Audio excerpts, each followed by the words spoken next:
Welcome to the 30-day novel NaNoWriMo series. This is day 5. My name is Lynn Johnston, and I blog at writesmarternotharder.com. Once again, before we get into the specifics, I want to encourage you to think about how you're moving your story forward today, how you're going to escalate your protagonist's conflict, and today I'd like to remind you to think a little bit about causality. In other words, people often tell you when you're trying to figure out your plot, if you're not sure, just go like, well, what if this happened? What if this happened? How about this happened? And then that happened. And one of the dangers of this approach to plotting is that if you don't stop to consider causality, you end up with a plot that feels kind of random and episodic. Like things are happening not for a reason, but they're happening just kind of because the writer was throwing everything that they liked in the story, or just kind of like throwing everything at the main character just to see what was interesting and what stuck.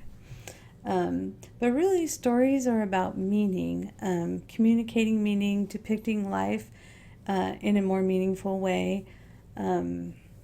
That's one of the reasons that you don't show every single thing. Even if you're writing about a true story, you don't necessarily show every single moment between the start of the story and the finish of the story. You're trying to look for those meaningful moments and string them together in a way that helps the reader look at those events in a new light so that they have a different understanding than they did before they started.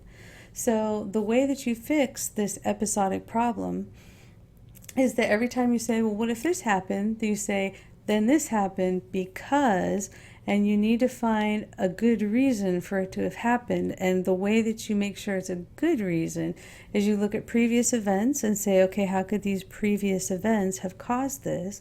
You look at character motivations. You say, what do my characters want that would cause them to go here so this could happen to them? Or what would motivate them to do this thing that will cause this to happen? And if you always look at every event that happens in your story and ask yourself, why did this happen? And answer it, say, it happened because my character really, really, really, really wants to be taller than he is, or because my character will do anything to become a ballerina. Whatever it is that's the motivation for this event happening, or the cause in the character's environment that's making it happen. If you can answer that question, why did it happen because, then you know you don't have a plot hole, and you know you don't have a random a story where the reader's going to go like, hey, this just feels like a bunch of random stuff happening. So that's one of my fixes for plot holes. Moving on to the protagonist. One of the things you can ask yourself today, what is forcing your protagonist to keep grappling with problems? And when we're talking about problems, if you're sweating like, oh my gosh, I made something huge happen to my character the first day, and then some other catastrophic thing happened the second day, and I'm running out of catastrophic things to happen to my character, a problem doesn't have to be something that totally destroys the character's world. It can be something that is small, but that increases the amount of stress they're experiencing and the amount of difficulty they're having in getting their life back on track. For example, if your protagonist is in school and she sees one of the secondary characters whispering to another secondary character, and she suddenly becomes paranoid and thinks, oh my gosh, those two pretty girls are talking about me behind my back. Maybe they're spreading a rumor. And then that belief and that suspicion that these other girls are out to get her can completely color the rest of the scene and destroy her focus and make her say something embarrassing or get tongue-tied or overreact to something that somebody else says, and cause a huge problem for her socially. But it was a really small thing that happened that triggered her reaction, and her reaction was maybe bigger than it needed to be, even if she's just taking it to heart and not doing anything that the other people can see, but she's devastated by that thought that somebody else is talking about her behind her back. That's a significant problem for your character to wrestle with.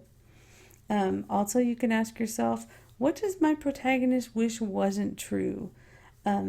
And whenever you can give your protagonist a problem that they don't want to deal with, you've got tremendous potential for drama and conflict. The other characters in your story, what are they doing today? At this point, you probably brought your antagonist in, and your antagonist has been up to things. Is your antagonist winning? Even if the antagonist is not necessarily winning directly through their own efforts, when you're talking about the antagonist role in the story, anything really in the story that helps the antagonist counts as a win for the antagonist. So even if your antagonist isn't doing anything directly to your protagonist, if somebody that the antagonist has prodded into doing something that's bothering your protagonist, like if your antagonist isn't stopping your protagonist from going to City Hall and looking up records, but maybe they bribe the clerk and say, yeah, don't let anybody in today, and the clerk shuts down the City Hall Records office and takes a vacation, and it's a small town, so they're the only one there, and that causes a problem for your protagonist, then that is essentially the antagonist winning. Also ask yourself, what about my contagonist? Is the contagonist helping or hurting the protagonist? And remember, they can do both. A contagonist is in the story not just to help the protagonist and be a sidekick, but also to keep the protagonist honest. When the protagonist is in denial or screwing things up, the contagonist might actually be the person who's sitting there making snarky remarks and reminding the protagonist, hey, you need to get your stuff together here. So don't be shy about letting the contagonist also be a problem for the protagonist. Even if they're helping them in some way, it's okay to have them also create difficulty.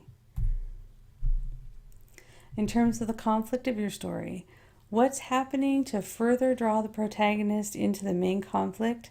Especially what might be happening that your protagonist isn't aware of. You're actually getting pretty close right now to the first plot point. That's going to be the first plot point is basically a crisis that causes the protagonist to realize, oh my God, I have to get serious about doing whatever it is the protagonist is going to be doing in your book. And you're pretty close to that, so you really want to think about how you can set everything up in your environment so in a couple of days when you get to that first crisis, all the elements are in place for it, and you don't have to suddenly explain why the protagonist is having this crisis. You've already kind of subtly lined things up so that it all makes sense. Also ask yourself, what are the other characters doing now that are going to create problems for the protagonist and antagonist later? I see that I screwed that up there. That should be protagonist. But basically, there are people in your story right now, secondary characters, who are living their lives and pursuing their own goals, and they're doing things right now that in 50 or 100 pages are going to bite the protagonist on the butt, because all these other characters have their own agendas. They are not necessarily trying to help the protagonist. And this is a great time to start thinking about that. If you know that you're going to have people that the protagonist is meeting in a few days, even halfway through the book, you could think about what they're doing right now that will make that meeting harder for the protagonist. When you're thinking about your setting today, think about how the protagonist's efforts to solve their problems are continuing to affect the setting. Also, you can ask yourself, is the setting helping or hindering not just the protagonist, but also the contagonist and the antagonist? Maybe there are things happening in the setting, whether they're secondary characters or just events that are actually going to make things easier for the antagonist. Or maybe they're going to make things harder for the antagonist, but they're going to motivate the antagonist to go off and do something that later is going to really mess your protagonist up. So you're always wanting to look at your setting, making your setting part of the conflict, using your setting to generate conflict, using things that are happening in your setting to motivate your characters. And again, remember, you're making a promise every time you put some new element into the story, and you want to make sure that whatever promises you make, you keep. So I hope you have a great writing day today. Don't forget to do your pre-writing ritual. Don't forget to do your warm-up exercise. If it helps, reread what you wrote yesterday. If it doesn't help, maybe look at your notes, or just think about what you're trying to accomplish with a scene that you're writing today. One of the things that I do as a warm-up exercise is I actually make myself answer the question in writing. I ask myself, what is the purpose of this scene? And by that I mean story purpose. Like, for example, is it to introduce a character, or is it to make sure that the reader understands how something works in the world, or is it to make sure that a revelation happens so that my protagonist has a reason to go off in a different direction in the next scene? And the other thing I ask myself is, how is this moving the story forward? I always want to make sure when I write a scene that it's not just revealing character, it's also advancing the plot in some way, whether that's a piece of information that's happening, whether that's a decision a character makes, whether it's an action a character takes that has an impact on how things unfold, of course. And just answering those two questions a lot of the time is enough to get me enough into the scene that I can start writing. I also want to say, if you're starting to look at your draft, what you've written so far, and it feels kind of sketchy and skeletal to you, like you're not really fleshing the scenes out, or they feel a little rushed, that's okay. Don't worry about it. In your first draft, especially when you're writing this fast, you just want to get the bare bones of the story down. Capture major events, capture as much dialogue as you can. Anything you think of that you think needs to be in the story, go ahead and write it. If you have a scene that you're not sure about, go ahead and write it. You can always cut it later if you need to, but you just really want to get your story on paper in a clear enough form that you can go back later and read it, and you can start rewriting it and fixing it. After you write, of course, always celebrate your progress and always prepare for tomorrow. Get your desk ready, get your notes ready, make a few notes if you need to, maybe do your brainstorming questions before bed so that your subconscious can be working on those while you sleep. And I hope to see you back tomorrow.